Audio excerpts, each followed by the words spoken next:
Sit down.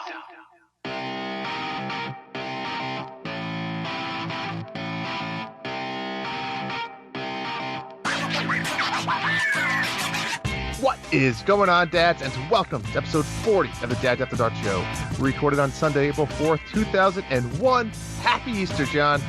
We are your hosts, Drew and John, and thank you for joining us tonight for some Nintendo and bunny ears. You didn't read it all, Drew.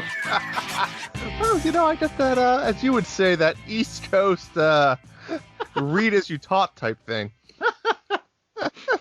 I was hoping Drew would not read that intro before we got started, and he didn't. It almost worked. It almost worked, but I was reading ahead of myself. You know, podcasting now for a little over 2 years, 2 different podcasts.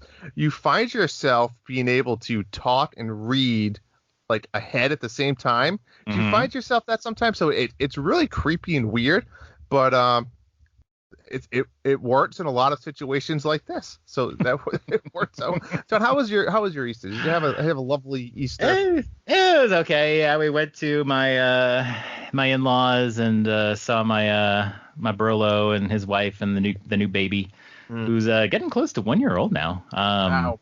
And nothing but COVID. Yeah, I mean, we haven't seen the other part of my family in a year, and you know, we're getting close. I got my first vaccine shot on Thursday. It was the Moderna. I didn't have any side effects except for like a sore shoulder, especially yesterday. I could really feel my shoulder. But a friend of mine that went with me, he had more side effects. Nothing severe, but he had some nausea and chills and stuff like that. My brother had his second shot on Friday, and he said to me in a text, he goes, "I haven't felt this bad in 7 years." He goes, "I feel like I have the flu." And he said, "I have every possible side effect." He was nauseous, vomiting. Like everything. Did it last only like 24 hours though? That's what I hear from a lot of people that got it. Yeah, it's crazy, huh? Yeah, he feels better today, and but he's 57, so I mean he's a lot older, but I guess he's not that much older than me. But I mean, they're 13 years. But how was your Easter? It was good. We had like 2 COVID scares in a weird way. You know, we were supposed to go to my one side of the family yesterday. We found out one of my nephews tested positive, you know, asymptomatic, just out of the nowhere tests positive. So luckily that happened before we went over. So that got canceled. And then my nephew on the other side of the family was exposed that day here. So we decided it was smart not to go hang out with them. So we ended up going to my mom's house, just us without them. So it kind of got turned on the side, but it was a beautiful day today, low 60s. I ended up doing a lot of yard work. Oh no, it's yard work season. Yard work time. I have, like, you know me, John. I have an Excel list of like all these projects I need to do. I'm taking like a week off of PTO to do all of it. It's like ready to go. Real? Wait, what are you're doing? I know you're doing like all that stuff in the backyard. Is that what you're doing? Well, I'm doing a ton of stuff around my pool area and stuff. But yeah, so I get a lot of people coming to do like concrete work and patios and stuff like that. But then after that, there's a lot of little touch-up work and stuff that I want to do, as well as, you know, redo the garden beds and clean the garage, get that ready. All the usual lame stuff. Yeah. So I don't think I told you. Remember the story I told you one episode about me leaving the Gatorades and the carriage and stuff at Target? I literally thought about it just yesterday when we were at Target. Yes. It struck again. I did it again. Oh my God. This time at Walmart, and I left my son's T-ball baseball bat that we bought him. I got home. I was like, "Amy, did you grab where's Evan's T-ball bat?" She's like, "What do you mean? It was in the carriage." I was like, No, it wasn't in the carriage. I took all the bags out. This was literally, I think, like 1 or 2 weekends after the Target incident. She's like, "Don't tell me you left it again. You son of a bitch. You left it in the carriage, didn't you?" And I was just like, "Oh my God. Yep. Like, you want me to just go buy another one?"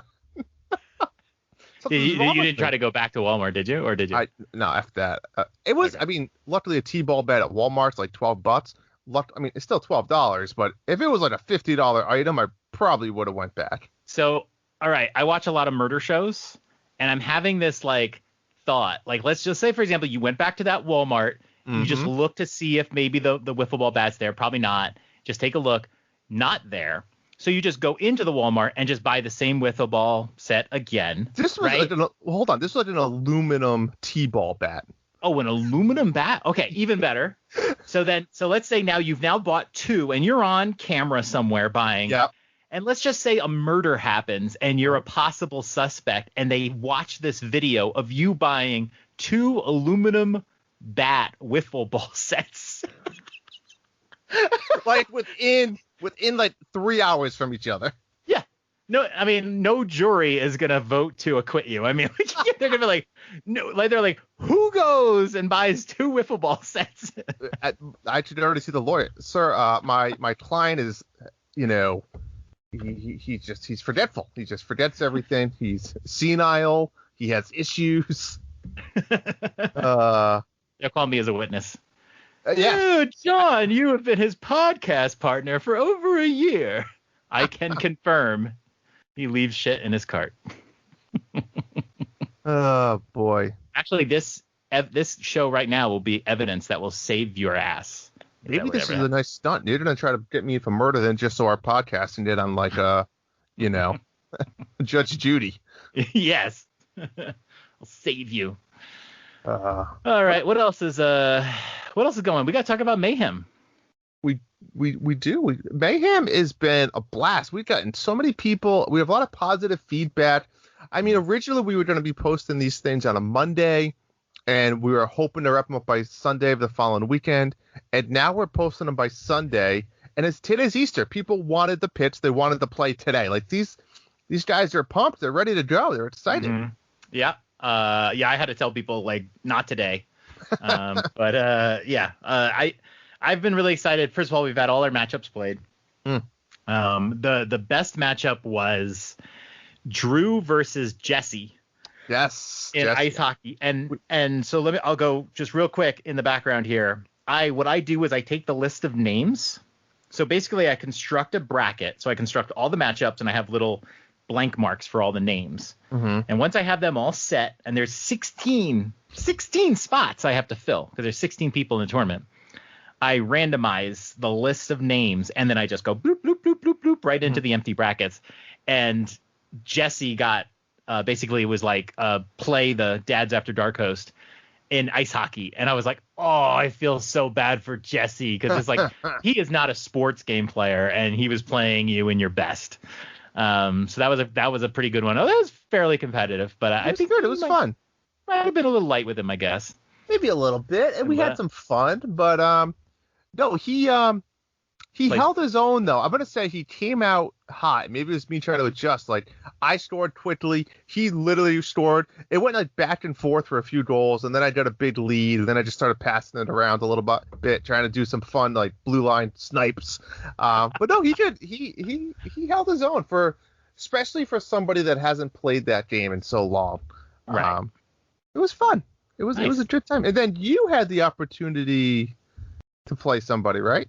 I played you in ice hockey for a period. Well, I mean, let's and not talk about you bailed out of that one. You were like, I gotta go, and then it's my birthday. I gotta run, and then I played Chris HL 94 in 4 games, and I beat him 3-1. The last 2 were not pretty. I rolled out the all fatty lineup. Ha! That's tough. Which I've always done a lot of all skinny lineups. I find them fun, but I tried the all fatty, and I just like mauled him. It was like 15-1 or something like that. So, but I'm waiting for a rematch with you. I want the crown. I'm not great at it. Here, I don't know how to play defense. That's my problem. But it's fun. It's a fun game. Like you said, I wish Blades of Steel was there. That'd be interesting to Blades of Steel. Try that. Yeah, and when there's no lag, it's so much more fun. But I had definitely had a couple games with Chris where it was really laggy. I even recorded a couple of moments. It was really laggy, and you really got to bear down and get your brain in a mode where you're expecting it. But when like you and I played, it was really smooth. We had no issues. Yeah.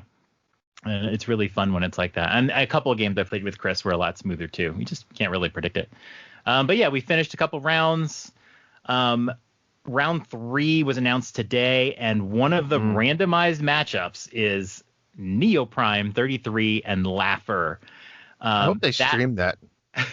What are they playing again? Well, we can't say. Oh, they can't. That's right. I'll go look. Yeah, they literally do not know what they're playing, but yeah, it's a good one. So take a look and you'll see. Oh, it's in reverse order. Yeah, I highlighted it for you. So yeah, no all right. No comment. So I can't wait for that one. We've got some good matchups, and then when round 4 hits, these have been randomized, but round 4, I am just going to handcraft everything, especially based on like who the leaders are, and I'm going to make sure that like tiebreakers are built into these games. So it's gonna be a fun one. So yeah, if you're not in Monthly Mayhem this month, well, you can't get in it now. But if you are, then great. Hey, we got 2 more rounds, and both of these rounds are going to be Super Nintendo games, whereas the first 2 rounds were Nintendo games. So all the matchups are brand new. It's going to be real fun. What else we got, Drew? I don't know. I was in a big gaming funk. I think even last time I was on the episode, you just get in those funks where like you played a little bit, but you can't get into anything. I will say the last 2 weeks I definitely kind of got out of that funk, which was nice. Playing a little bit more at nighttime while we watch TV. I was in that funk, like I wasn't playing at all, and I would play like on the weekends here or there with the kids, and that was it. But I have since gotten out of that, and I'll tell you what got me out of that funk. Oh, when are you going to tell us, Drew? Shall we move on to what have we been playing? Let's do that. Let's go.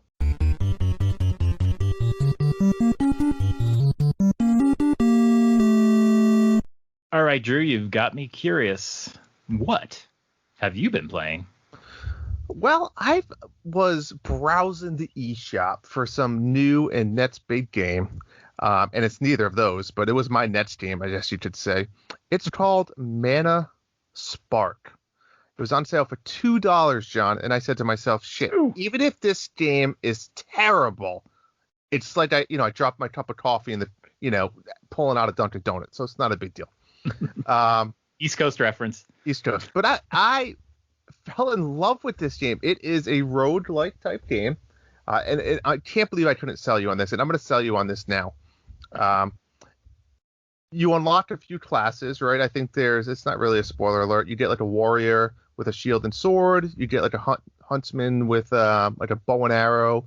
And then I don't know what they call the other one, a guardian or something. That's like a crossbow. So obviously that's fast and shoots a lot, where the bow is very strong, and the warrior is whatever in the middle. But this game has made me fall in love. It's similar to, you go up, down, left, right, and whatnot. But no, just kidding. But you go from screen to screen, and it's kind of a top-down perspective. And it's a blast. Did you just say screen to screen? Are we doing this again, Drew? I tried. You weren't listening. See, I wanted to ensure that you were. I was listening. So there's a base camp. It's very similar. If I had to describe it, it's like Enter the Gungeons with like a crossover of Dead Cells. For some reason, Dead Cells always jumps out at me at it. And you get to have like one special item, right? They have like a turret, which is always fun in those. Even in Dead Cells, you throw it on the ground and it shoots arrows at people. They have freeze bombs and healing potions, whatever. So you get one item that you can bring at all times. And then every like 2 or 3 levels that you beat, which are dungeons, it brings you to like a level where you can put your runes in. So you save runes, but you only can save them when you get to these like every 3rd level. It's like a little healing place, you could say. And then that place you can upgrade as well some of your items. And then you throw your runes into, let's say, the bank. And then when you die, you go back to the camp, and the runes that you saved, you can upgrade. And there's 3 things you can upgrade. There's one that you can upgrade where it's like health, speed, power. Then there's another one that you can upgrade your items. So, for example, like the turret maybe increases power, the more levels. And then there was this 3rd upgrade, which I found very cool. I've never seen this in any type of roguelite or any type of game where you could pit one enemy that you come across and make it like reduce its health. So if there's one enemy that you always have trouble killing, you can go say, I want that enemy to be weak. Oh my God, I'd love that in Hades. Yeah, you just pit one. You only can have one active at a time. Right. I thought you were going to be able to do like all of them, but no. Yeah, so there's about every 3 levels or so you encounter a boss. I've made it to the 3rd boss, which I think is the final boss, and I only made it there twice. And he's tough. I barely even scratched him.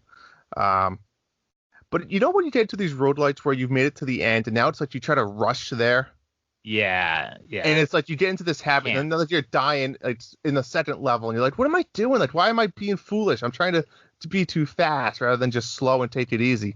I entered that mode now, which is annoying. I need to settle back down and get there. Right. But it's tons of fun. There's actually DLC for this game, which I think introduces a 4th character and some more levels. And I think the DLC is only $4. So it's twice the price of the game. Well, it was on sale. I think it's usually $10 game. Yeah. It's a blast. I think that each run might last like 15 to like 30 minutes. So it's really good, really quick. It's definitely one more run. And I'm loving it. I have a blast. Like I said, I believe I'm into the final boss twice. I'm so close. Now I'm at the point I'm trying to figure out what my best, I guess you could say best build is or whatnot, but Mana Spark, I'm loving it. You gotta try it. It definitely has all the elements that you look for in a roguelike, perma upgrades and that sort of thing. The graphics reminded me of Moonlighter, and I have I just have a major PTSD from Moonlighter. But I mean, maybe one day. It's fun. What was I going to say about it? I've made it to the point though where I've upgraded everything, so now it's just blatantly skill. I'm not going to get any better. It's not like I'm not getting permanently any better at this point. Right. So they have this cool thing too. When you die, you can say try my luck or go back to camp. If you do try my luck, it starts a brand new game again, but it pits your character. And then it pits your spell, and then it gives you like some type of random buff. It might be keep all the runes that you died with. It could be like damage up. It could be speed up. It's random. So sometimes it's like, oh man, that's a good one. I'm gonna try. But it's an interesting little factor. Okay. It is back to $10. I just checked. Yeah, but I mean, it's probably a 10-hour game at the end of the day, maybe, after playing it. So it's not bad. I love it. I recommend it. If it goes back on sale, I might just grab it. If it goes back to $2, I'd probably just grab it. Let's go back and forth. What about you? Yeah, I played a bunch of games these last couple weeks. One of them that I played, it feels like forever ago, but it's in the last 2 weeks. The Awesome Adventures of Captain Spirit. This was a not a DLC, but a preview game before Life is Strange 2 came out. So this was like a 1 to 2 hour game, and I games that you play. I know. I'm looking at this game. It's like this is not even a video game. I don't know it's a simulation. The Life is Strange games are a different beast. But yeah, this came out before Life is Strange 2, and it was sort of like a bridge game.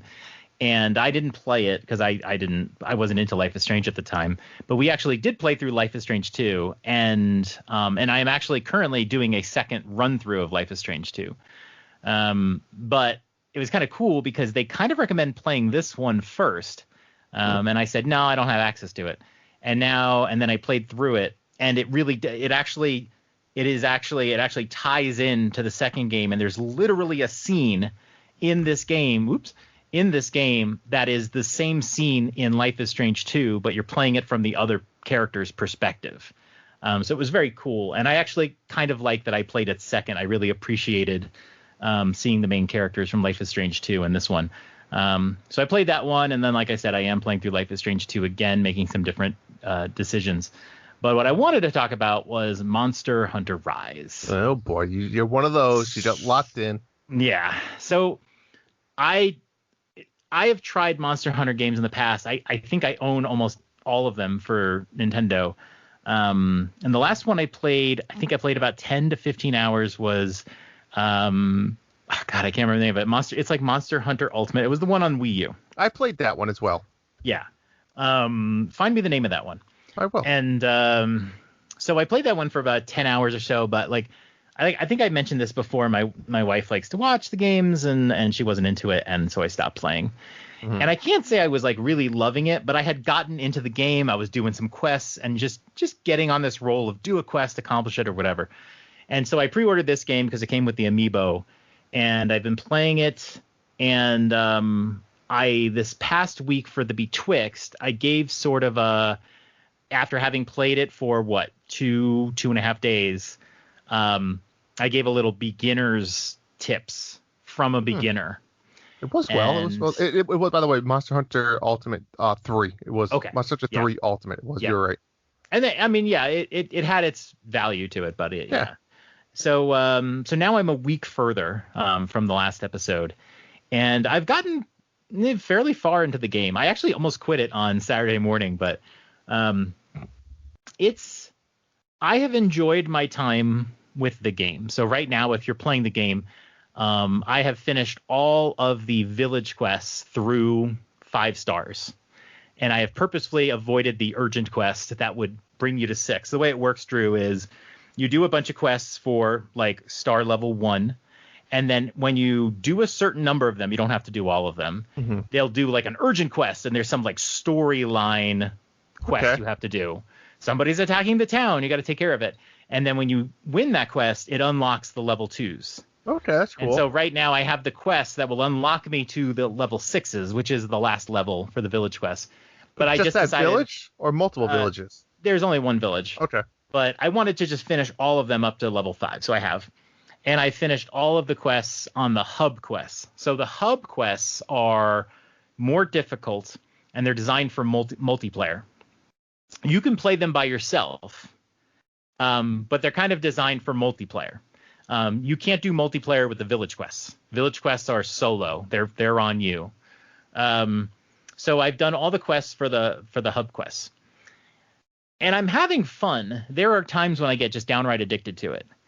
But at the other end of the scale, it's kind of a boring game too. And so here's the difference now. When you do the village quest, you're constantly having to fight these monsters. And the thing is, these monsters can be like just sponges.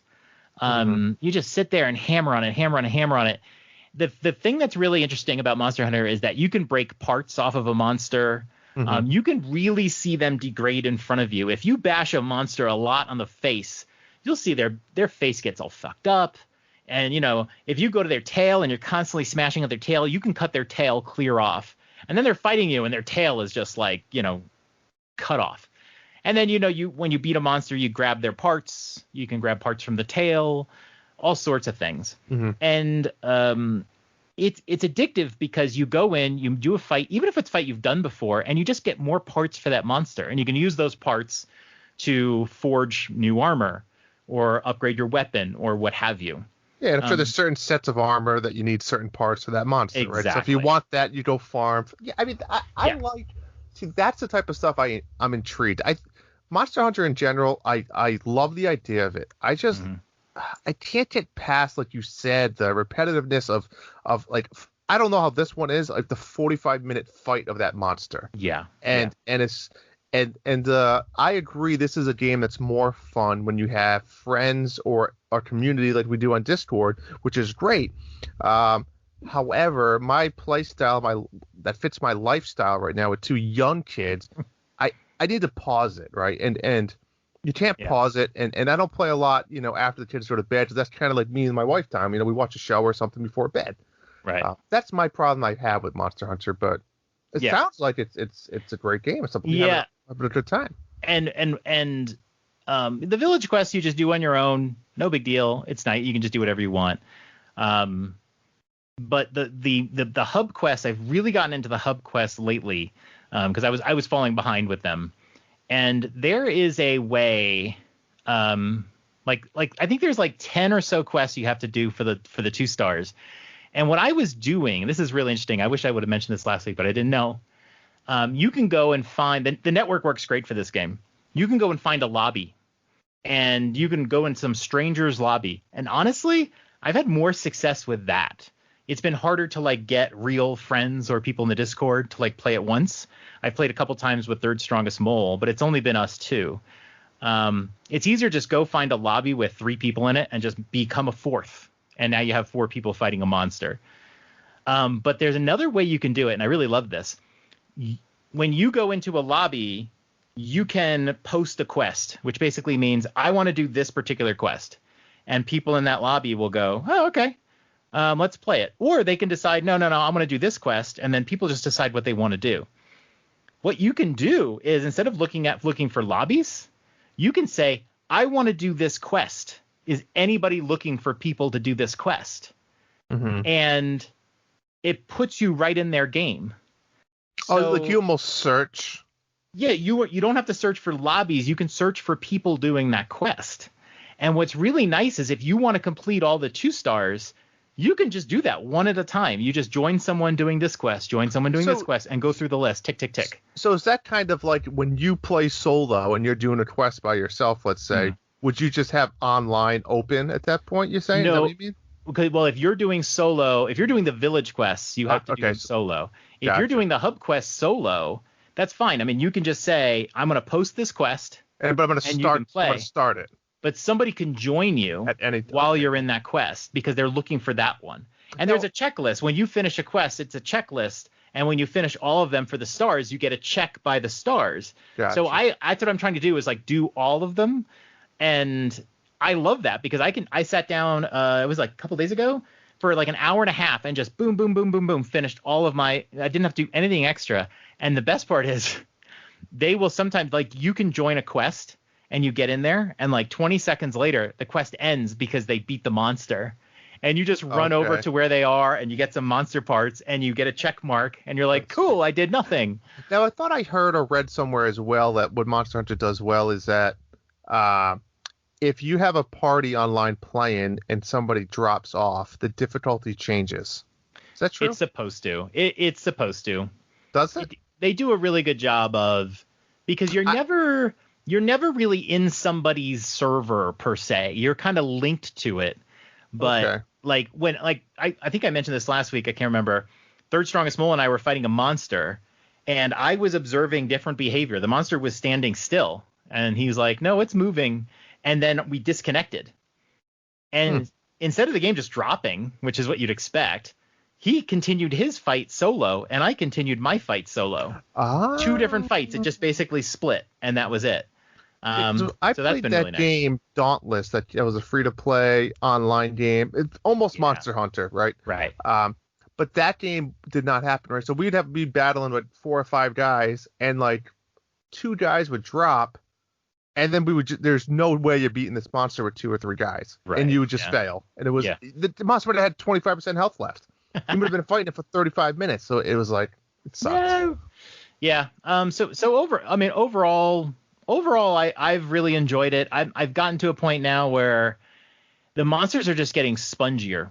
That's it. They're spongier, and it's like you're gonna go in even with 4 guys. You're gonna fight this monster, beat it. It's gonna run away, go chase it, fight it. It'll run away, fight it, and God, the fights last forever. So it's gotten a little less fun, and it's more about picking out which monsters you want to fight to get which parts that you need. Mole was in my game and he was trying to get an ear of a particular monster. So we fought this particular monster and he intentionally tried to break parts off its head. And so he can get this ear. And that becomes the meta game. Gotcha. So it's a game like if you want to upgrade your sword, you can, but you really need to go online, look at a wiki and say, okay, what elements do I need to get this? So you don't even know. Okay. I'm telling you, when you do the weapon upgrade, most of the information is blank. I think once you get a part, then it'll show you the rest that you need. I really don't like that decision. But you can just go online and look it up and say, look, I need to fight this monster. I need to get this part, and then I can start looking at the sword. But now, if you go fight that monster, you keep hitting on the head, there's no guarantee you get in the ear, right? There's no guarantee. You might get different parts. Capturing will get you some different parts than if you beat the monster. And then I think Amol was saying too, and you get the more difficult levels, you'll actually get some different parts too. Okay. So it's really all it becomes is a loop of beat some monsters, upgrade your armor so you can fight better monsters, and it's a very addictive loop.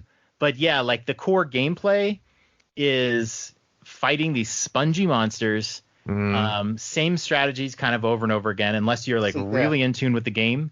And also the controls, I find I can't play this game anymore portably. I am now playing exclusively on a Pro controller. It's because there's so much. You have to use a lot of the L, a lot of the R, a lot of the triggers, all of the buttons, minus, I mean, like every button. And it's just way more comfortable to do that on a Pro controller. So I don't play it portably anymore. Yeah, see, I stand by. This game sounds right up my alley, but I think it's the physical gameplay that draws me away from it. Yeah. The bashing of a monster over and over and over again for a half hour. But yeah, you know me, I love collecting and upgrading. I mean, crafting. I love that. I'm all over that. But you could very well like this game. It's very much a hoarding game. You try to hoard stuff and craft stuff. But yeah, it's like for 10 to 15 hours, you're going to be kind of learning the ropes and figuring it out. But on the other hand, you can do it slowly. I mean, that the early jobs, the early quests are pretty easy. You don't have to be advanced. I mean, Mole and I are beating monsters, and he knows way more about the game than I do. But I have my own little stupid strategies that I do. I have a few items that I bring into a fight, and that's it. You know, he's probably got everything all maxed out, and like, you know, you can use different seeds to power up your strength and all that. You can play it at your own level and be fine. But I think I'm kind of putting it on ice for a little bit now because I'm just you know, I've hit your limit. I've hit my limit. I'll play some more, but yeah, right now I just need a little break. So that's fair. What else have you played? So the wife and I needed a new game, right? And we were surfing. I think the same time I was surfing the eShop for Manasport, she saw Scott Pilgrim, and she said, "Oh, what's that game? I like that movie." I said, "I like that movie too." I heard lots of good things about this game. I heard it was really good. So she's like, all right, let's play it. So we bought it. Great game. I think we played through the first 3 levels. We're still learning a lot of the game itself, but it's not as easy as you think either. It's kind of hard. It's not just a brawler, right? It's not just a brawler. There is a little bit of strategy. It reminds you of the old school, you know, like Ninja Turtles type games, arcade style. And it's fun, but it's difficult. The one thing that, and I get this is more that arcade style, but let's say we were playing a level and we died in the final boss. There's no checkpoints in this game, so you go all the way back to the beginning. But when you go all the way back to the beginning, it was just, oh no, I'm sorry, other way around. If we beat the level, and let's say we beat it, and we beat it with like no lives left, you start the next level with 0 lives. So you're better off just dying. Yeah. And then you get 3 lives each again. So like little stuff like that is just kind of silly, but it's fun. It's hard, but it's a nice chance to play with the wife. It's good. Yeah, that's cool. It's one of my top 10 favorite movies, by the way, of all time. It's funny. We both watched it again the other day, both separately when we were working from home, just because it's been a long time. But it's fun. It's a good movie. It's such a fun popcorn movie. Like it is. Yeah. So many little references, right, to the video game nerds like us. It really is the best video game movie. It's just not based on a video game. Yeah. But it's obviously all video game themed. So much fun.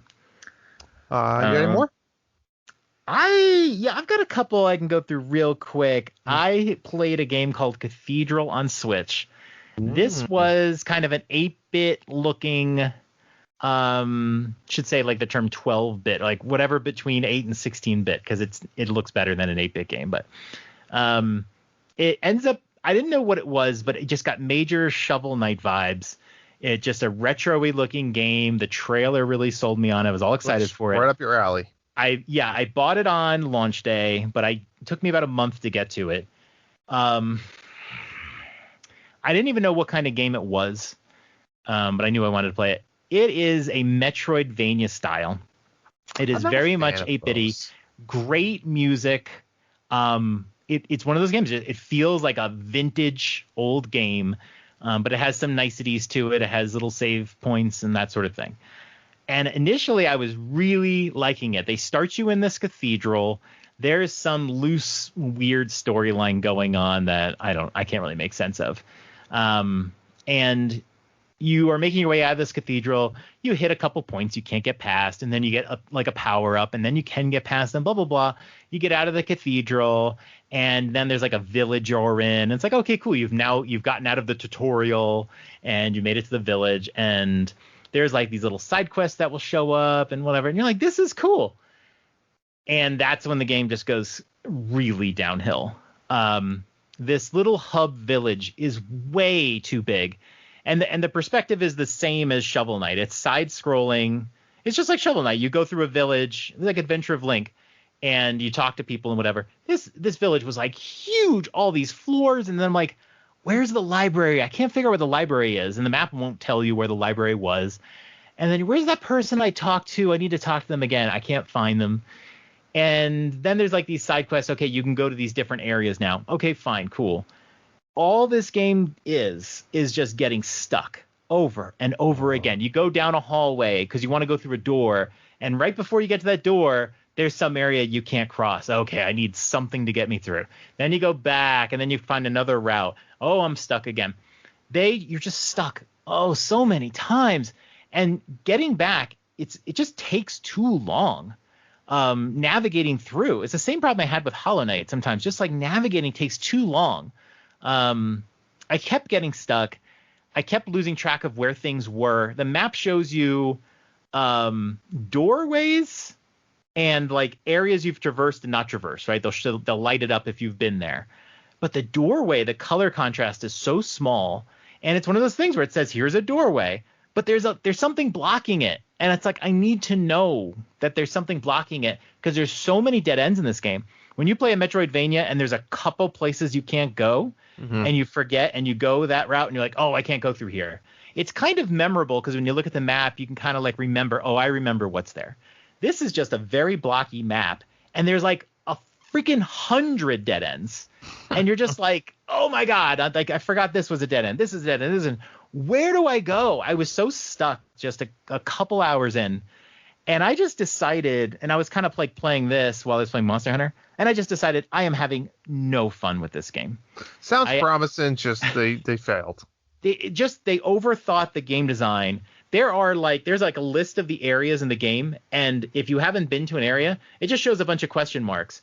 And it's like this scrolling list. It's such a waste of time. First of all, it's basically telling you, there's all these areas you need to go and you haven't gone. But it's also like I'm scrolling through when I want to teleport to a zone, and I'm just scrolling through question marks because there's one at the bottom I need to get to. The game design really broke down here. And it was just so unbearably broken to me. I had to stop. And I don't like to stop on games, but I could not stand it. Very disappointing. I don't know if I'll get back to this. That was Cathedral. I can't. And then the other game that I played was Outriders on Series X. This is not an exclusive. This came out this week, Tuesday? Came out midweek or something. It's a shooter? And it is a cover shooter team multiplayer. What? This is not like you. This is like Diablo, but as like a 3D shooter, essentially. Oh. And this is definitely not like me, but there's two reasons I tried it. One, it was free on Game Pass. It's not free. And it's free. It's not an exclusive to Xbox. It's available on PS5, but you got to pay $60 on PS5. It's free on Game Pass. So I thought, let me just give it a try. It was getting some hype. And second, it's from Square Enix, so I'm going to pay some attention to it. And yeah, I tried it out, and it wasn't bad. I played through as a character. The one criticism I have early in the game is all the cutscenes last like 5 seconds, and then they like stop it and then do another little cutscene. And it's like, I really just want to sit in a cutscene. Just let me absorb this. Like, stop interfering. But basically, the basic story is you are part of a group from Earth. Earth is dying, so it's not altogether fictional. and they send out 2 ships. This is very interstellar, Drew. They send out 2 ships to look for a habitable planet. One of the ships has died, I don't know what, and the other ship is you, and you land on this planet called Enoch. And your goal is you land, and you're supposed to set up infrastructure so that there's like, they said there's like 500,000 people on these other ships that are going to land, but you need to build up the planet, and then they're going to like pull people off this ship as you build up. Okay, I'm nowhere close to that. So anyway, but then they land on this planet. Everything seems great. It's beautiful and everything. But then there's like something effing wrong with the planet. And the guy who's supposed to say, all right, everybody, come on down, is basically saying, come on down. And you're like, no, this place is dangerous. And so what happens is, long story short, you end up back in a cryo chamber because you are mortally wounded. And you fall asleep for like 30 years. Oh, and then you come out of it, and there's this huge time warp. And all the people came down to the planet, and there's no resources. So everybody's at war with each other, battling over resources. Seems intriguing. Yeah. So it's a cover shooter. And what I really like, I mean, it's all about multiplayer. It's just like Monster Hunter. You can play these missions solo, or you can go and get some friends and you can play these missions multiplayer. I haven't done multiplayer yet. I don't really know anybody playing the game right now, but I'll probably try it. But the thing that I really liked about it is, God, the game just starts off and has tutorials and explains things to you slowly. Mm-hmm. And, initially you just start off, you have a gun, you hold down ZL to aim, and then you press ZR to shoot it. And then, you can switch your weapons by pressing Y. And, you can reload with X. And then that's it. It's like, this is so much nicer than Monster Hunter. There's no, right now there's no health items. There's no whatever. But the really cool part about this game is after you get through, the very initial tutorial, you get to pick a class. And there's 4 classes you can pick, and they're interesting. There's the Devastator class, which is like your typical tank. Mm-hmm. There's a Pyromancer class, which was the first class that I tried. Basically, you're still a cover shooter. You fire and all that. But you have this, you can shoot fire out. And when you fry somebody, you can actually gain health by killing somebody with your Pyromancer technique. Okay. And then there's a whole bunch of Pyromancer skills that you get as you go. But it starts you off with 1, Drew. Monster Hunter, are you listening? Yep. It starts you off with just the 1, and you learn it, and then eventually get a second one. There's a Technomancer, which is kind of like a support class. And then I replayed this game from the beginning because I wanted to pick up on the story more. And I picked the Trickster class now for my character. And the Trickster class is pretty cool because their skills involve weird movements and stuff. You can create a bubble around you, and everyone in that bubble is in slow motion. And if you shoot them and their body parts kind of break apart, the body parts float away in slow motion, And he has an attack too, where when you slice I'm a girl. When you slice somebody, you have this big blue slice, and you go whoosh, and then the people just freeze, and then their body just slowly falls apart. You kind of see their skeleton, and then the skeleton falls apart, and then you gain health from that attack. So I'm totally into this game. Story is. I'm really intrigued. I wish I could play somehow. It is, and there's you can increase the difficulty level, and you get more loot. It's definitely feeling like a game where you play certain missions over and over again and try to get better loot. So it's kind of like that Diablo style. Okay, so it's not an Xbox exclusive. It is not. So there's hope, but probably not running on the Switch. Yeah, it's a game that definitely wants you to take cover. You don't just go running out. Take cover behind this box. They have these mechanics where you can be taking cover, and then you can run to the next cover really quickly and just jump into the cover. She'll slide into it. But it is a single player storyline, but you could play co-op if you want. I may very well play through it solo and then play the multiplayer once it's done. But there's a bunch of side quests. There's this hub area you go to, and you can take on these side quests and all that. It's just my jam. Like I said, it's just like the Monster Hunter stuff. It's just way more straightforward. You have 3 skills you can set up on your character, and so you can mix and match the ones you want, just like Diablo. Like, oh, I like these But it's skills, I'm going to use simplified. these. It's just much easier. That's what I liked about Mana Spark, to be honest. I know the graphic and it's simple, but it's simple. You have a shoot and you have one item you can bring. That's it. Yeah. Yeah, this I think is a little bit more. But I look forward to. I mean, I look forward to gaining more special skills that I can mix and match. There's like this huge skill tree with all of these like areas of specialty. So I'm looking forward to figuring out what I want to specialize in. There's all the side quests you can do. And of course, I love to spam side quests early on in the game. You level up, which is something that I really like, because if you repeat the same fights over and over again, there is some benefit. You're going to level up your character. I'm going to be living in this one for a while. I'm really liking it. So. The last game I will say, I'll give you a little Pokemon Let's Go update as I go through my new adventure of Pokemon World. I beat it. I rolled credits yesterday. What a fun little game. I thought it was well done. I thought it was pretty linear for what I wasn't really sure what to expect. My kids are now obsessed with Pokemon, which is, I guess, good or bad. I don't think I'm diving right into Sword or Shield yet. I think I'm gonna detox a little bit. I'll get Pokemon Snap when it comes out and detox some more, and we'll go from there. But we love it. We absolutely love it. A few of my friends I talked to were mad because I've gotten 2 shinies in my playthrough, and they say shinies are very hard to come by. Yeah. I got. What'd you get? What was it? Tentacool, whatever the stupid looking squid thing. Guy. Yeah.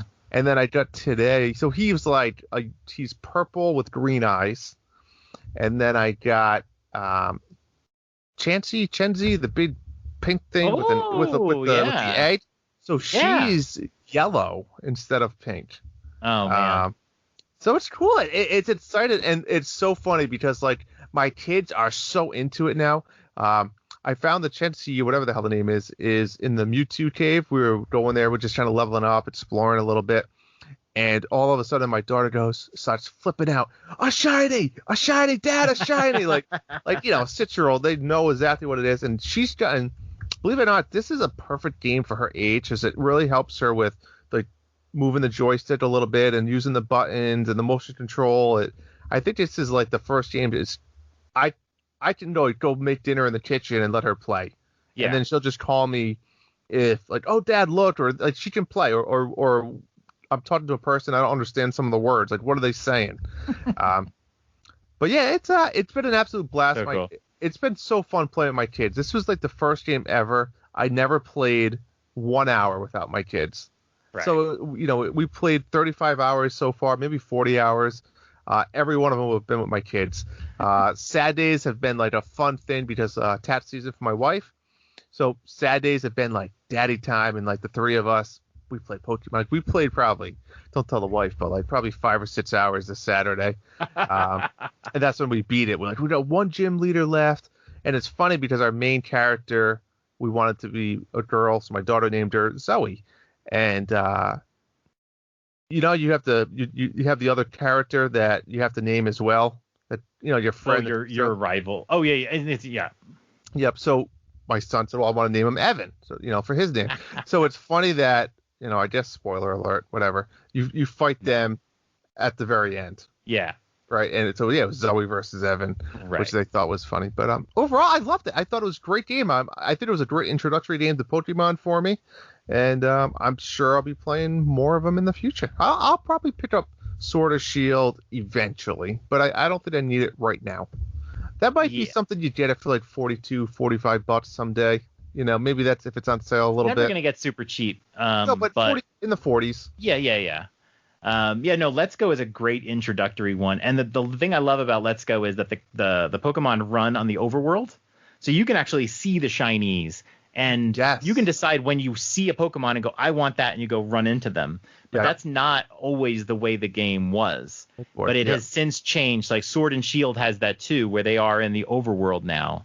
Yeah. But in the older games, you walk through like tall grass and you just have random encounters. You didn't know until the screen popped up. Well, and you can imagine when you run into a shiny, because you don't see the Pokemon, and then it It starts off in a silhouette, and then you see it, and that's when you go, oh, it's a shiny. But you have to keep getting those encounters before you find the shinies, where in this game, you just run across them. Yeah, and you're like random. so excited. And it's so amazing exciting. how much of a color swap is so exciting because you've seen the same Pokemon I a know. 1,000 times, and then you see a blue one, and it's like, wow. And all you can say is like, please don't let me run out of Pokeballs. 1 and 2, please don't let me let it run away.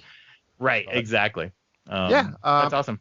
It's been great. We love it. So Cool. I'm looking forward to it. all right. Shall we let Sadie take us away here and then move into the top? Yeah, well, yeah, we usually say Sadie take us away at the end, but Let us Sadie take begin. us in. Take us in. Sadie take us in. Number 5. All right, Drew, quick story. I go to Best Buy a couple weeks ago. I usually just go in and do pickup at Best Buy. But every so often I like to walk in and just browse. Yeah. So I go over the Nintendo section. I love the Nintendo section. It's a long shelf, Nintendo games. And the best part is the Nintendo section always has tons of merchandise. Plushies. Big boxes, plushies, controllers, Joy-Cons, like everything. And my heart dropped. I don't know if every Best Buy has done this, but my Best Buy, instead of having all the games in the plastic boxes, right? The ones where you go and check out and they just use the key and they take it out. Yeah. They have pieces of paper with bad photocopies of what the game looks like. Now, why?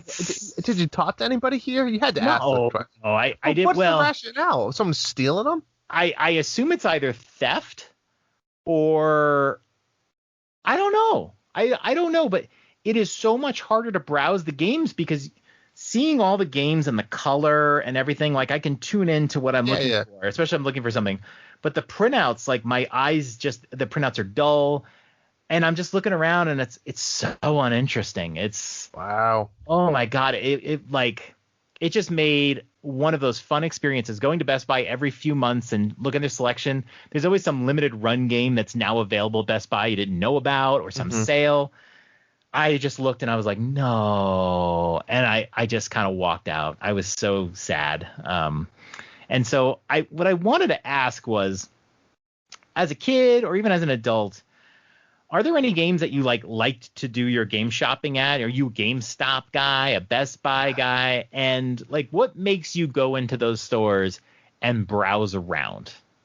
I don't know. I think as a younger gamer, I think I was a big GameStop guy for no particular reason.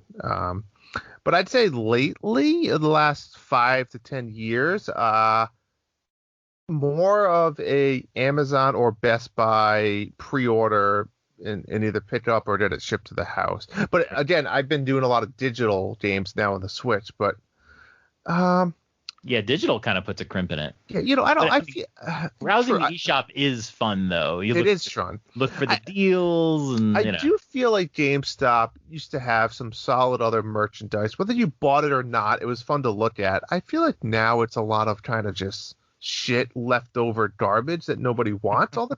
Do you know what I'm saying? It's just full of even you go look at the Funkos and there's never even really any good funk. It's always the leftover shit. Yeah. I don't know why. I don't know if GameStop gets all the third hand shit, but it's I don't know. And Best Buy nowadays, it's so overwhelming. Best Buy, it's like you go into Best Buy when you need something. They've got toy aisles now with a couple video game toys or weird random stuff. Yep. I still love going to Best Buy. Sometimes it gets a little stale, but if I don't go for a few months, it's kind of cool. I have found I've never been a big GameStop person. If I go to a mall and I don't have much to buy, I will go to the GameStop and just browse around because I'm surrounded by J.C. Penney's and that sort of thing. But normally I will not go to a GameStop store. I always did Best Buy because I had that 20% off discount. And Best Buy, that's when I started doing ordering and then picking up. I bought so much shit from Best Buy because of that 20% discount. And now that discount is gone, I still go to Best Buy for a couple reasons. One, I just love going to Best Buy. I love the pickup. They have the best pickup of all the stores around here. You order it. They have a great website. You order it. You get some Best Buy points, Yep, and then I you agree. just pick it up, and it's great. Agreed. Target is one I don't like, and a big reason is because Best Buy puts a lot of their games on sale. Best Buy is the one where you'll see lots of sales on the Nintendo first-party titles, or some like Just Dance, which had just come out, was suddenly like $20 at Best Buy. There's lots of sales, and like every couple days I'll go to their site, click the little on sale checkbox, and just browse and see what's on sale. Target never puts games on sale. It is always full price. They never have a sale. They do that buy two get one free or something. I have not seen that in a while, so I will say I do like that, but I haven't seen it in a long time. I feel like maybe not recently. I feel like I don't know. I can't remember the last time I've seen it. My problem is like I don't need 3 games ever. I know you're a collector, but for me it's like maybe I could justify 2, but then again I don't want to pay 120 or even $100 for 3 games. I just don't need them. Yeah. So they have if you use the red card, you get 5% off. Correct. But it's really just like $3 on a $60 game. It doesn't feel like a big discount. Is the red card one of the best values out there? Just in general. I mean, think about it. I mean, right now, because you don't get the 20% discount on Best Buy, if I bought a console at Target, and yeah, you'll get 5% off. So off of a $320 or a $300 Switch. Hey, saving 30. Yeah, you're gonna get like $15. But on a game, you just don't feel it. No, it's pennies on the dollar. But it's still better than nothing. So well, I do have like the Best Buy credit card. I have to look into like what do you get for points back? I don't know, but if you're a Best Buy member or whatever, you get points, you get rewards. And then if you spend enough over a couple of years, you get free shipping for a while. Yep. Yeah. So like I get same day shipping from Best Buy. I get free shipping from Best Buy. But that's a perk you can lose if you're not buying enough. You have to buy shit. So I buy like my laptops and phones if I buy them from Best Buy just for that. Agreed. But yeah, I mean like, yeah, Toys R Us was a fun store, but Target needs some help, and I really hope Best Buy changes their mind with this. I'm curious. Next time around, I'm gonna stop in and take a look. Yeah, please do.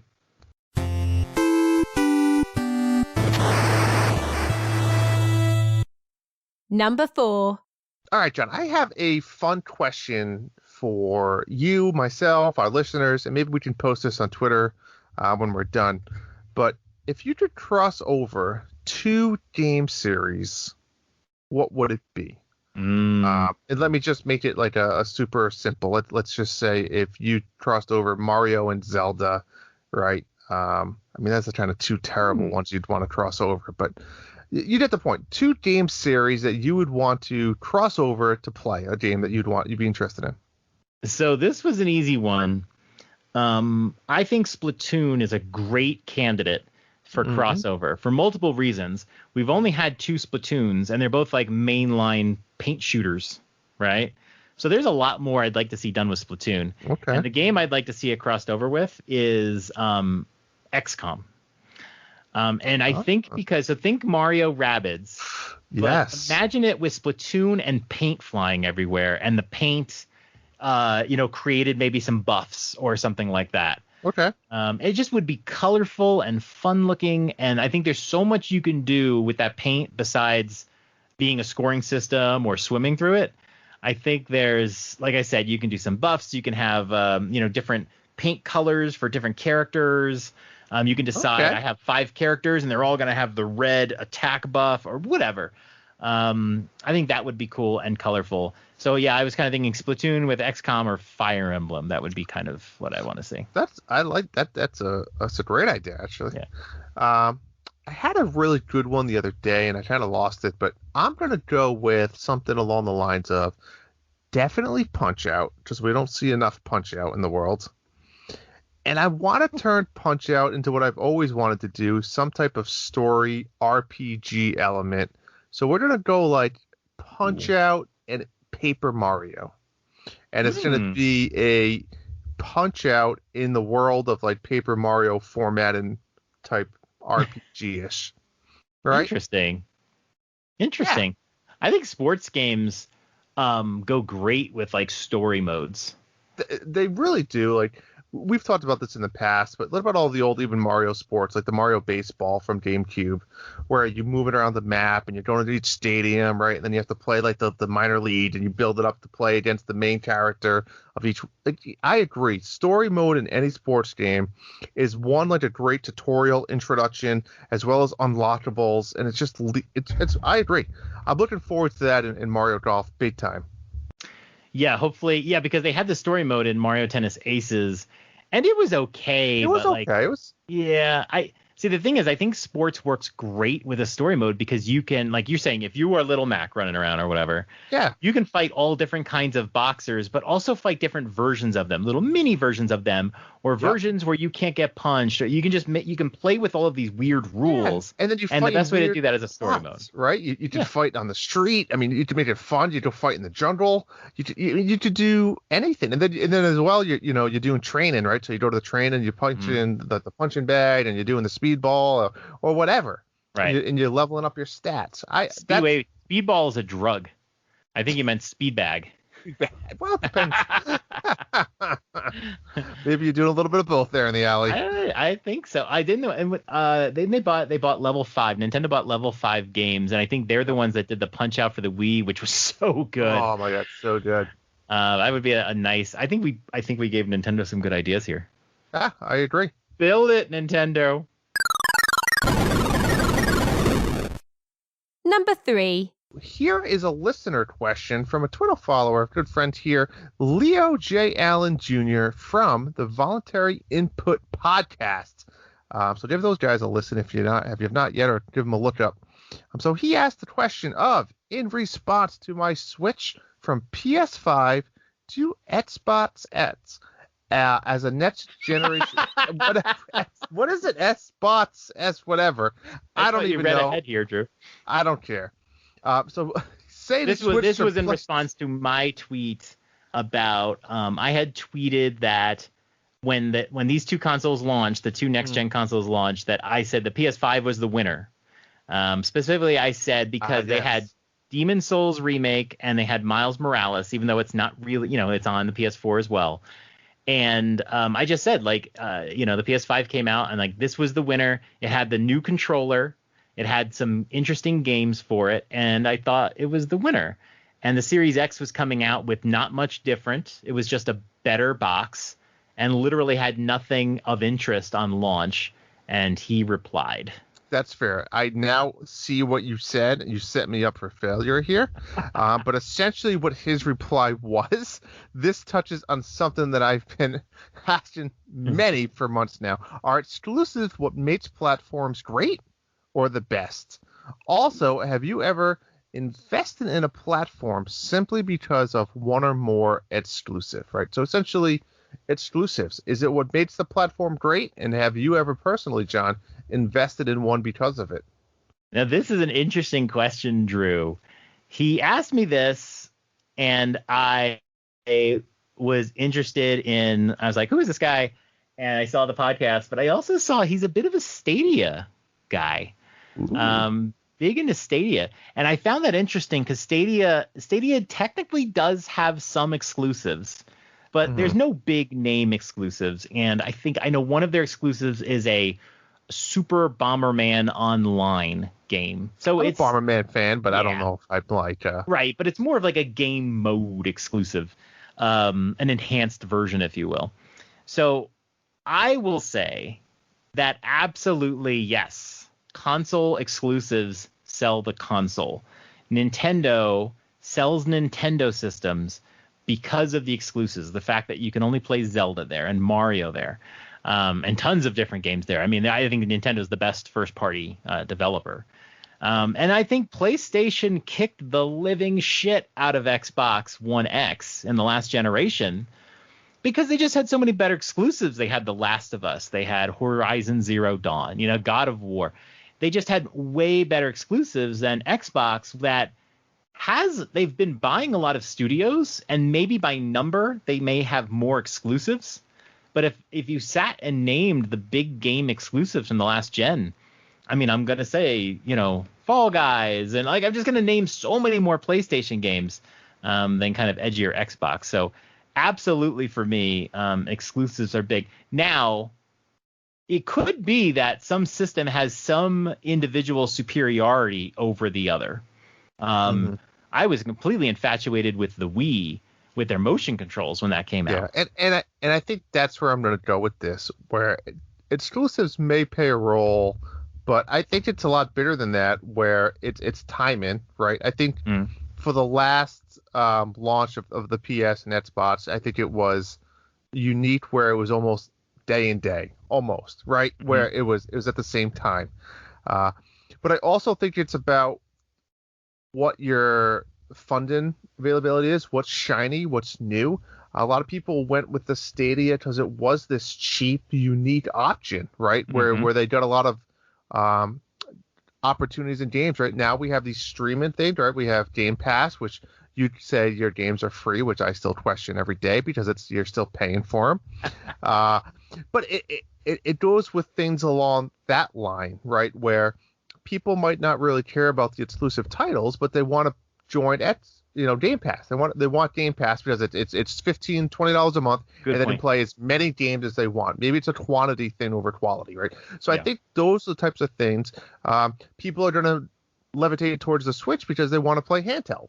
So I think it's moved out of those. I think if you look back from the Nintendo to Sega days, and even PlayStation 1 those days, I think maybe then it was where I'm a Mario Zelda guy. I want Sonic, or I want blast processing, or Twisted Metal, whatever the hell the big PlayStation game was back then, right? So I think back then it was a little bit more, but nowadays there are few in between. I mean, maybe 5. I don't know. Maybe a handful of games that are exclusive, besides Nintendo, right? I think you look at PlayStation and Xbox. I think there's, maybe I'm wrong, less than 10 right now. You're kind of wrong, but you're kind of right too. Yeah. I mean, there's not, each system does have their own sets of exclusives. The PlayStation ones still have the bigger impact, but there's a ton of mainstream games that are going to be on both. So it depends on the gamer you are. And nowadays, with games too being so long and these movie quality production games, right? And these games like Fortnite and Overwatch and Apex Legends, whatever the hell many of their other ones are, is they have all these games that kind of keep them, time consumed, let's say. So let's say they get the next big game that just came out, like, for example, whatever they are, Last of Us, like you said, and all those. Once they beat that, they can jump on Fortnite and play Fortnite for 200 hours until the next big game comes. And that's okay. They don't need an exclusive, whatever their next big game is. So I think the exclusiveness is kind of starting to fade away, to be honest, in my eyes. Yeah, and like I said, I really think it is the kind of gamer you are. Because, if you play Fortnite, if you're my son and you play nothing but Fortnite, you probably wouldn't care what console you were on. No. But if you like story-based games, you might be drawn to PlayStation. And you did a good job of proving me wrong there. When the next-gen systems were coming out and I had to pick between the two, initially I was going to pick PS5 because, hey, there's some launch games I wanted to play. And Astrobot, I failed to mention that one too. But I ended up going with Xbox because of Game Pass. I didn't want to leave Game Pass. I had really enjoyed it on the One X. It was the big reason I got it. And I was like, I just want the Game Pass games. And there's some older games on there. Maybe I'd rather have some of the exclusives for Sony. But the Game Pass value is just so big. And look what we're seeing just in this past week. Outriders, a $60 game that I'm enjoying right now a lot. Sure. And then they announced MLB The Show is coming to Game Pass in a couple weeks. And that's a game that I really wanted to play, but I didn't want to buy. I would never have bought it. Would you have bought Outriders? Probably not. I probably would not have tried Outriders if I had spent $60. I mean, I don't know, maybe you don't love it, but you really enjoy it. Yeah, and I can quit it anytime if I want to. But yeah, you don't feel obligated to go and finish it. No, absolutely not. Yeah. So I agree. I think it's a great question, a great topic. And I think that the video game industry as a whole is evolving with things like these subscriptions and these online battle passes and these things that are all there, which are making games not like it used to be, where I'm a Nintendo guy or I'm a Sega guy. It's now I'm just a video game fan and I'm gonna play it where I can. You're So Justin. You're a Fortnite guy. I am not a Fortnite guy. This guy. I am interested in Spellbreak or whatever the hell it was called though. That's on my radar. Good question, Leo. I'll give your podcast a try. That's Voluntary Input Podcast. Leo, your Stadia stuff though? No.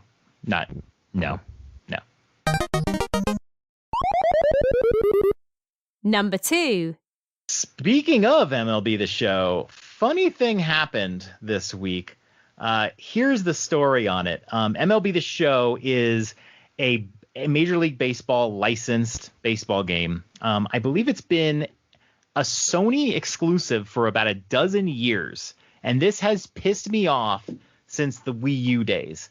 I think sports should be promoting their sport and promoting their players across every platform that they can.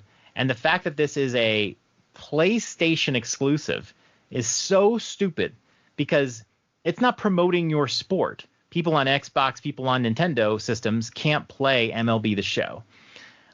It took them many, many years of being idiots, and I say this because baseball is my favorite sport, that I think about a year ago they announced that MLB The Show would be coming to all consoles in this year.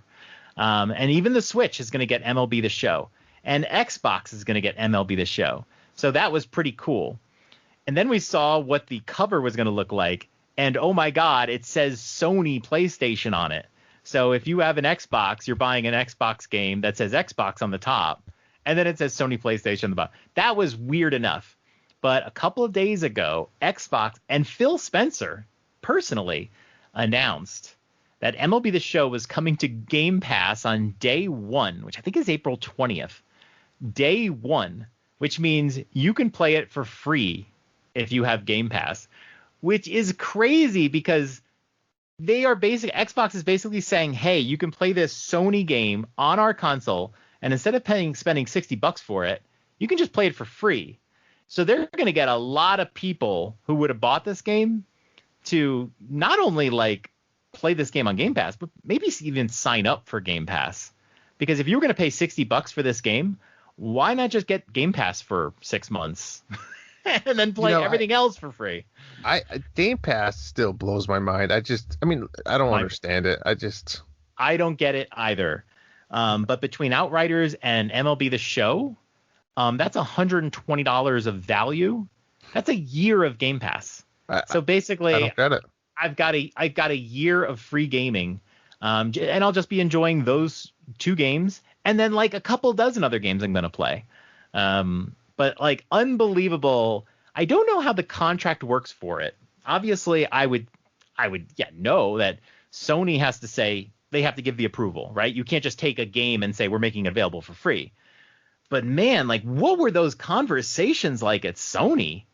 Because they're just kind of Sherlocking their own system. People who right now might be trying to get a PS5 and love MLB The Show are like, hell, I'm just going to get an Xbox, play that game for free for a while. It probably won't be on Game Pass forever. It's not a first party game, but I mean, I like arcade sports, so it's not a game that I'm like dying to play, but I've always been curious about it, and so I'm absolutely going to play a few games of MLB The Show, and if I like it, I'll probably play a lot more of it. I might play a full season with my Mets. Just an outrageously crazy thing that I don't think I've ever seen before between 2 competing video game giants in the industry. I mean, it's fun. We just talked about exclusives, and I agree with your comment earlier about sports games. It's crazy that you can get an exclusive for things like this, right, on a console where, like you said, it should be a sport where you can get it anywhere, right? You want to be able to play with certain players, and you shouldn't have to, create them or whatever it might be. So, mind blown. But it's going to be. This is one you might want to just pick up for the hell of it. It's going to be funny to, like you said, to see. Oh, totally. Yeah, absolutely. It's going to be great. And hopefully a lot of people who wouldn't have bought the game play it and gives MLB exposure. I mean, Xbox is doing it for MLB.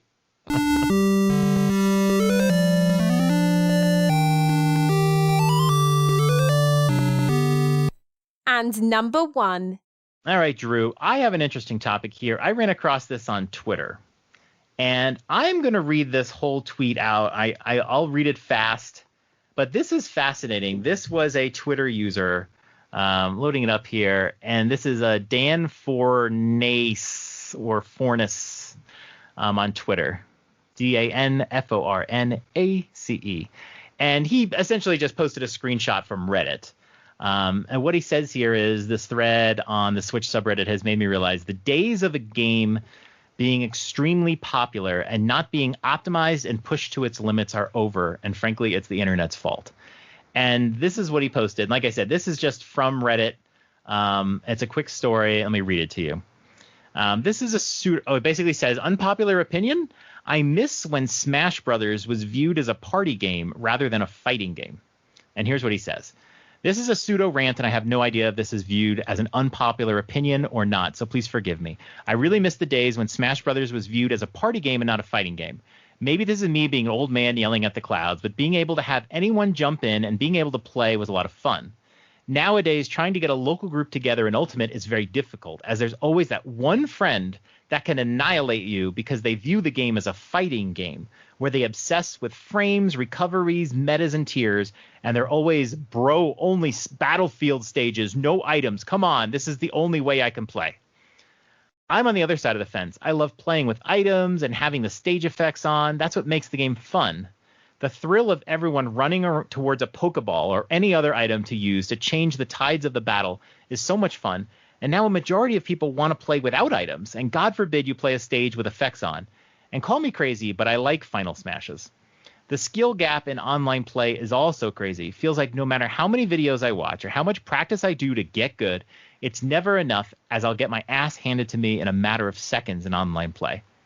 This may be a common stance, so again, please forgive me, but it really does feel Smash games, especially Ultimate, were made as a party game first, and the fan base brute forced the game to be a fighting game.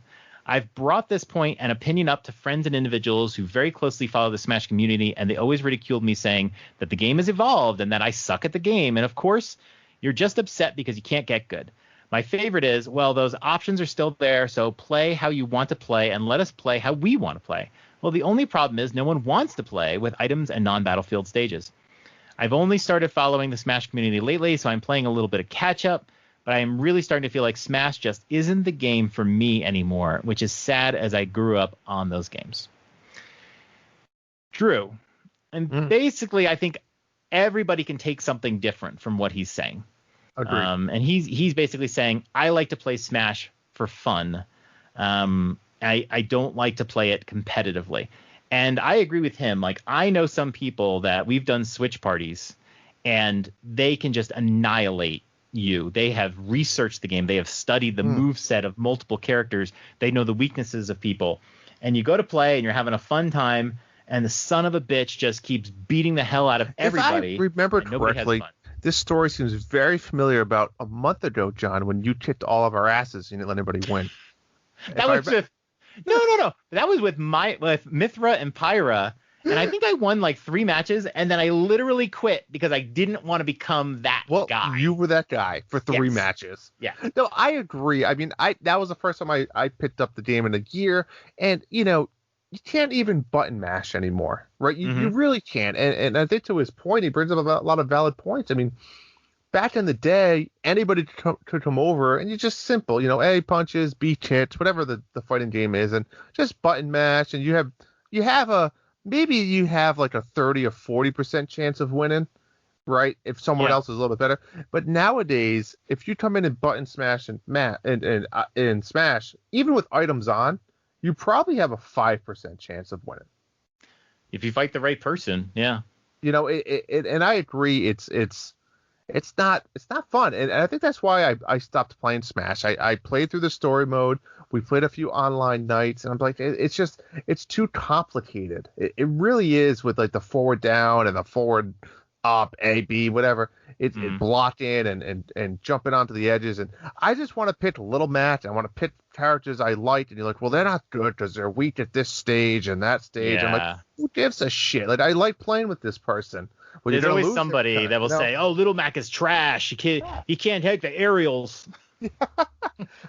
But it brings back to a lot of other games too. I think that we should open this up to, and you think back of a lot of like online MMO type games or any type of online game. I think in general where it should be almost nerve wracking, right? You know, you think back to like World of Warcraft or anything like that where you're getting ready for a big PvP match or you're getting ready to do a big raid and you're nervous, right? There's almost like a sense of nervousness where what if I F up? What if I'm the guy that doesn't really understand what I'm doing? Or, what if I get someone else killed? And that's not what video games should be, right? You should go in there and have fun. And you don't want to be afraid of somebody else calling you out or you getting, the black-ets on your name because it's like, well, we're not playing with him anymore because he just dies or he doesn't know what he's doing. Right. And it's to the point, like, how do you get to that point where it's fun? And unfortunately it's lost in a lot of these games, right? That the online aspect of it. But those are the ones that jumped out. It's interesting you mentioned that because you've actually played in some of those circles. I've never really played kind of those online, and it's because I've heard those stories. Basically, the idea of you're going to play an online game that's multiplayer, and people will join guilds, and literally people have like, we're all playing at 7:00 tonight. You got to be there, and you got to do this, and we play Saturdays, and we do runs and all that. And that has always scared me away because to me that's just too serious. That's like appointment gaming. And I feel like that's also scared me away from multiplayer as well because I've had Game Pass for almost a year now, and I don't play games online at all. I just don't because I just don't want to get into that. And there's some games that like some of my friends will play. Like I have a friend, Arthur, who he plays a lot of those games where you join guilds and you join communities and you have like a group of people that play together. And he has some horror stories where it just got to be overkill and it gets to be boring and you have jobs to do and things you have to, it becomes work. So that definitely, I wanted to throw in there just to be timely, a bit of Monster Hunter.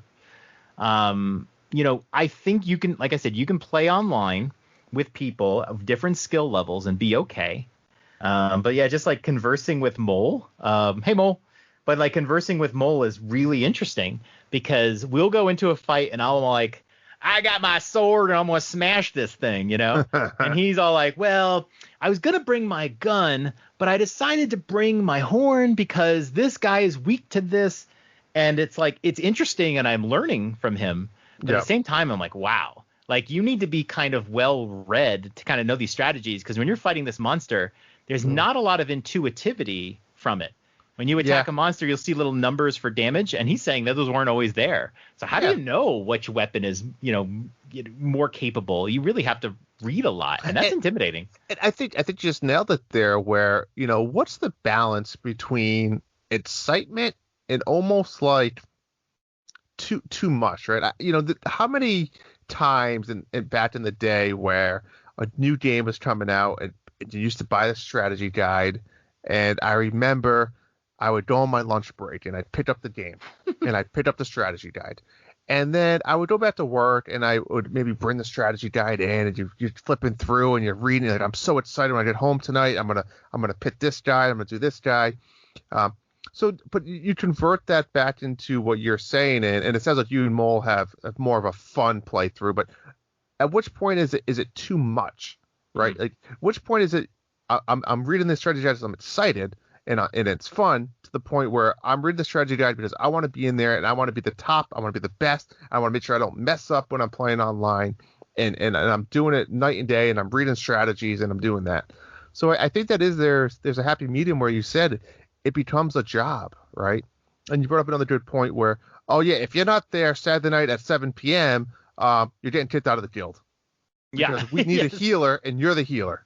Right. So it's like it's that point of responsibility, and I think you see that a lot more in PC video gaming, to be honest. I think naturally. You're right. Yeah. But I think PC gamers are at a different level than a console gamer. But then again, you look back, and I don't even know if like Call of Duty is still as big as it used to be. Probably not. But I don't know when Call of Duty was trying to like before Fortnite. Like that was it. And it was that, you messed up the the match or the game, and you had to show up at this time. And I think it's a very interesting topic, and to see how it's changed over the years. Do you remember the Leroy Jenkins video? Oh my God, how can you not? And I know that's kind of like staged and set up, but like the funny part of it is the guy doing like the analysis, and it kind of gives it away, but the mathematical analysis, statistics of success and whatever, but it's really not that far off. It's not that specific, but it really isn't that far off. And you see these people planning, and then the guy just runs in, and everyone's like all mad, and then you blew up our plans, and it's like, yeah, that's the kind of gaming I avoid. And I just want to throw in too, Pokemon. I've gotten to see you enjoy Pokemon. Yes. And you enjoy it with your kids, and the glory of seeing a shiny and stuff. And some of those experiences are shared among very high level Pokemon players. But remember, we were talking to Tim Candy. Yeah. And he was talking about, like, which Pokemon does he, use?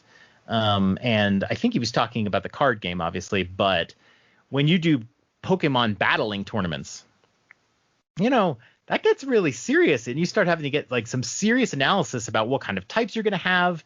And everybody has their sets of teams, and you have to try to determine what is the other person going to play. Oh, they like to bring out that Squirtle, and they're not bringing a Squirtle. It's like a Blastoise, but you know what I mean? Like, okay, I'm going to bring this guy out, but then he doesn't bring that one out. And it's like, oh my God. And it's funny because I've been meaning to talk to Tim on this too. He's my Pokemon expert, but it's like, I have Pikachu, and I'm like, well, is it frowned upon if I add like a water still to Pikachu? He's so OP. Yeah. But you know what I'm saying? Like, is it okay if I add a fire still to Pikachu? Can I do that? Yeah. But you know what I'm saying? Like, it's like, am I gonna be stepping like someone like, oh no, you can't do that. He's an electric Pokemon. You gotta, it's entering that world of where like what's over the line and timidness, and it's like it's a video game, and it should be fun. In the trading card game, there's like forbidden cards. I mean, every like sport has it, right? Like in the Smash community, when they do tournaments, they don't even let you use the new characters for quite a while because they want to let people have a chance to learn balance them. It. So you can't just come in on day one with Mithra and Pyra. There are some characters that some tournaments ban because they feel like they're too OP or they're too cheap or whatever. And it just becomes super serious. And it's like, yeah, Pokemon's fun and all that. But even now, when I played the Pokemon games, I played Sword and Shield. There was some like, I kind of call it like post-game comment. There's like this tower that you can ascend by doing battling. I had no interest in it because I just didn't want to do the battling. And you're just battling like a computer opponent over and over again. I just didn't want to do it. The battling stuff is, I'll bring in my favorite Pokemon. I may not have the best matchups, and I just use it. You played Let's Go, right? Doesn't Pikachu has those OP moves where like surf forward and all that, and they're just you can't stop it. Yeah, you wipe out everybody. And so there's a lot of strategy that leaves Let's Go if you spam those. Oh yeah, I very rarely had to change, and I did sometimes just to do. But like you said, my Pikachu has electric, like flying, and water. So it's and even with the electric ones, you can fight the ones that it's not good in it. So whatever. It's I agree. But John, what's one game you think? Let's say the opposite of this whole thing. Or what's one type of game that you can play competitively or not competitively with your friends, and it's just fun. Like, who cares? Mario Kart. Yeah. I think a lot of people complain about the blue shell and all that jazz, and the blue shell in Mario Kart and the items and the way they scale, the further back you are, the better the items you get, is really just the same as the items you get in Smash. They're there to equalize a bit, that no matter how good you are, someone else still has a chance. How many times, listen, my son is better than me at Smash, but how many fights I've had with my son where he wins because he gets all the assist trophies in Smash, and I'm always fighting 2 or 3 people at the same time, Yeah. But Mario Kart, there are people that are clearly better at Mario Kart. A friend of mine, Julian, was really good at Mario Kart. And when we play together and like locally in a room, he wins more than anybody else wins.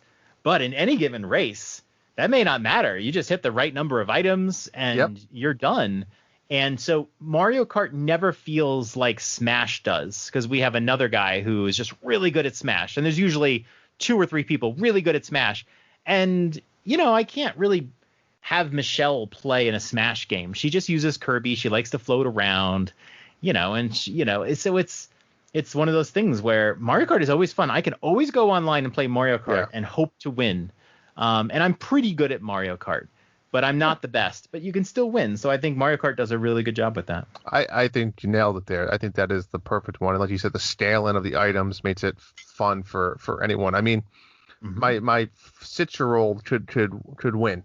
I'm playing like a 50cc match. She has the ability to just win because it helps with those items, right? And you're never out of the race. I think that's the beauty of it. It's not like you're getting behind and all you need is that one bullet bill or something, and now you're back in the 3rd place. So yeah, I agree. And even the games like Diablo too, where like if you want to make the game harder, and I know this is not specifically the question, but if you want to make the game harder, you can, and your reward is you get some better loot. But you can make the game less hard, and you can still play and still get some good things. And the scaling is sort of your choice. Whereas in Smash, it doesn't work because if somebody's better than you, well, then they're going to ruin your game. So yeah, and then I think that's the key, right? When you look at versus and a co-op, right? Because we've talked about both scenarios. Like all the MMOs we talked about are mostly co-ops, right? Where there's also the PvP aspect of it, where are you bringing your teammate down, or are you just ineligible, or have no chance against playing against somebody else? But it's a great, interesting topic. So I'm glad you pulled that, and thought it was good chat. And I really respect that this person posted that on Reddit, because that's something you can get grilled for. It's just being honest, He just enjoys the game as it was. I'm sure he got grilled in the Reddit. I'm sure there's comments that are like, just because you play casual, doesn't mean like we can't do what we. And sure, that's great. But yeah, and I think you're now seeing it in a lot of these like Fortnite and these other battle royale games as well, right? Where you have a few people that are just going to be dominant. Right. Where if you get put in with a few of those people, it's going to be impossible to win. Yeah. I think the other lesson here too is if you play Smash with friends and you keep winning, step away. Or give yourself a massive handicap or something, but don't throttle your friends over and over and over again, because your friends will not like you. And will make them not want to play the game anymore that maybe they like. Exactly. I think that's the sad part of it, right? You'd be like, oh, nobody wants to play Smash anymore. It's like, it's because of you. Because of you. Because of you, John. All right. John, what do we have coming up the next few weeks? Sell me on a new game. I'm in the market. I got some bad news for you. I mean, I'm sure there's some good stuff that's coming out. But in terms of bigger releases, the only thing coming out on the Switch April 9th, it's my sister's birthday, is Legend of Heroes Trails of Cold Steel 4. You know what that is? I'm going to have to look it up. It is a series I had not heard of, and but it's pretty popular. So that's the big release. Other than that, your mileage is going to vary. Look for some indies. I'm sure there's some stuff out there. I kind of welcome having a dead month, really. Being able to play some backlog games, and not you, Cathedral. Playing some backlog games, playing some just random Game Pass stuff has been fun. Replaying Life is Strange games, as always, Drew. Yep. I kind of like it. We don't have anything until Pokemon Snap in April 30th. So yes, I'm continuing to fill my Pokédex. I'm learning that there's a lot post game in Pokemon, and I'm starting to learn a little bit more about how you evolve in them, and it's interesting. And you know what's fun about Let's Go is going into the mines, like you've been there, and you'll find Pokeballs that you haven't found yet before. Yeah. And you haven't. Like, they don't come back. The only thing I don't know how to find is, like, how do you really get more money now that you've battled everybody pretty much? And because you don't get money when you catch Pokemon. I had the same problem. You can find some groups of trainers that you haven't found before. Yeah. But I can't remember. There's got to be a way to grind some money. I mean, I have like 150,000, which is a ton, but the way my kids throw Pokeballs, it's like I'm not getting rid of all that money yet. But there's certain like accessories you can buy. They have like the golden crown that Pikachu can wear, but it's like 100,000. So if I spend that, I have no money left for Pokeballs, and my kids throw 30 Pokeballs to catch one person. You know, so it's like I mean, it's really just selling stuff. That's true too. You just sell stuff. And you can make money. Like, you can fight the Elite Four again. Oh, you It can. is a long fight. Yeah, you can keep fighting them, but it is because there's like a capture you have to do, but that's a big fight and it can be exhausting, and you could use up a lot of items in those fights, so True. it's kind of give or take. But it's one way to grind. I felt like I didn't really have to grind much for money in that game. I have plenty now. I just want to Yeah. buy some certain things, which I don't want to screw myself over in the long run. Right. Yeah, just be efficient. Don't get yourself in dungeons and start using tons of items. You're going to be so powerful, most dungeons you can fly through. Yep. And just try to get yourself back to a mart and refresh yourself for free. Yep. Absolutely. And do it. But yeah, try to fill out. Let's see if you can fill out your Pokedex. You going for a full completion? I think so. Now, if I remember correctly, I'm going to have to team up with someone that has Let's Go Eevee, though, right? Is there certain... Yeah. How do the online trades work with Let's Go? In Sword and Shield, you can do these wonder trades where you trade with somebody random. You just trade a random Pokemon and you get a random. And it's kind of cool because it can be anything. And sometimes people put in real treats. Some people put in duds. Yep. But there was some people will put in shiny legendaries just for fun. Sometimes people hack the game and then can do that too. But it makes it a little cheap sometimes because you start getting all these Pokemon that you really didn't put any effort in. I can't remember with Let's Go. Well, they have a safari, I think they call it, in one of the towns, and you can trade people. In Sword and Shield? No, Let's Go. Let's Go? Maybe. There might be. Yeah, in one of the towns. I didn't really deal with it, but I'm going to go try and play around with it. My son had the Eevee one, so we just did a lot of those trades. Yeah. But yeah, look at your Pokedex. The Pokedex will hint off for the guys that you've seen, like where to find them if you haven't caught one yet. And I'm assuming if it says Habitat Unknown, maybe that means it's an Eevee exclusive? Yeah, there's different reasons for it. It could be an Eevee exclusive. It could be something that you have to evolve. There's some Pokemon, like in order to get, is it Gengar? You've got to evolve. And then the Eevee ones you have to evolve, obviously. There are a couple Pokemon you have to trade in order for them to evolve. So when you get traded to you, they evolve right away. Gotcha. So it really becomes, you have to look them up sometimes. You couldn't guess this stuff. And that kind of sucks. But I wish they would just hint it to you in the game and say, ooh. That'd be better. But yeah, Pokemon, it's fun. And I think the only one, the Moo, you can only get if you have the Pokeball accessory. You have to literally buy a Pokeball, and it comes with Mew. All right, Mew. I'll look that up. So if you don't have a Pokeball, you're just not going to get Mew. So don't stress about it. Did you get Mewtwo? I did. I just got today. Okay, cool. Yep, I did that post-game cave or whatever. Yeah. Yeah, my son beat him one time. It was so hard. He fought him like 3 times and died, and then he beat him, and then he couldn't capture him, and he was so pissed off. I thought it was weird how you only get one Master Ball in the entire game. You do, and for the most part, you know exactly when to use it. But I did not know. Oh, really? I used it on Gyarados, whatever his name is. You can use it on a legendary. Yeah. On Mewtwo.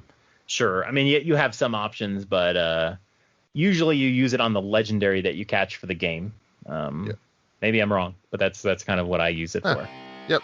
But you only use it once. Pressure. Throw it at like a Pidgey or something like that. Got you. It's a very cool game. I love that. I really hope they make it. Yeah. So, all right. Good stuff, John. Cool. Now, take us out, Sadie.